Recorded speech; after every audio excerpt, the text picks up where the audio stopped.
Hey, what's going on, guys? It's Demetrius Johnson, and you're listening to MMALatestNews.com. It's time to roll, baby. This is Day Knows MMA. Not to state the obvious, but judging in MMA sucks. I'm not sure how much longer things can continue to be this way. After every controversial decision, we go through the same thing. Judges screw over a guy or a gal, and we spend a week complaining about it and trading ideas on what we all think should be done to improve the situation.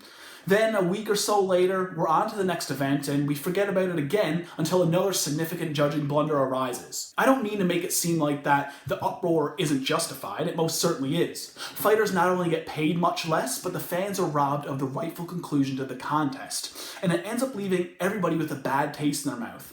Bad decisions also overshadow the fight itself, and neither fighter gets the credit that they deserve for the performance they just put on. It's a complete mess.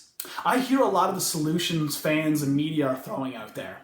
The most obvious choice is to simply replace all judges across all state athletic commissions with former fighters and people who train and understand MMA. But I'm going to go out on a limb here and say that replacing all of the judges is easier said than done. It sounds like a simple enough solution, but logistically, it wouldn't surprise me if it's damn near impossible. I know nothing about how any state athletic commission operates, but my guess is cleaning house on all current staff only to be tasked with finding former fighters who are interested in being MMA judges is a tall order. I've also heard the open scoring thing being thrown out there, and I'm not diametrically opposed to the idea, but I'm definitely not sold on it. There is the issue of judges being able to see how the other judges are scoring the fight, and whether the fighters know what the scorecards look like or not, there's still going to be terrible judging taking place, and it really doesn't make things any more fair. It's not that either of those ideas are bad, I just feel like they're getting a lot more consideration from the fans and media based purely off everybody being so frustrated with the current situation that we're in.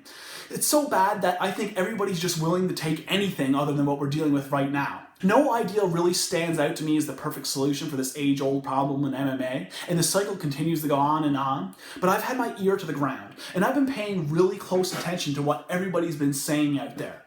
I've been searching through all the noise, and I did find one take on the subject that really stood out to me. It was on the Anik and Florian podcast during the Ray Longo Minute that the MMA coach provided some pretty sobering insight on the subject. He put it very simply: can't we just hear what these judges have to say about the scorecards? Is there any particular reason why they can't speak publicly on these matters? It's not just about satisfying the fighters and the fan base, but perhaps if we hear them talk, we understand where they're coming from. Perhaps then we'd see things in a different light. Longo then went on to cite the only time that he saw a judge or ref admit to making a mistake and owning up to the decision that was made, and that was when Herb Dean stopped the Askren and Robbie Lawler fight.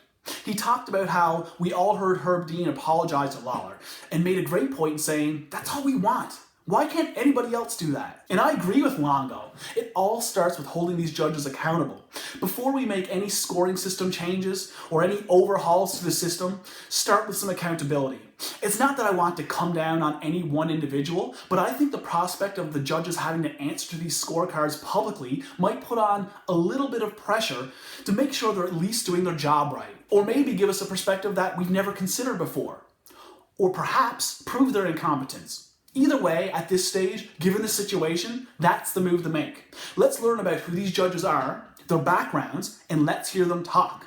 Whether it's on fight night or the week following the event, let's hear them communicate with the fan base that they've been pissing off for so long now. Because it's not only interfering with the entertainment value of the sport, more importantly, it's interfering with the history of the sport.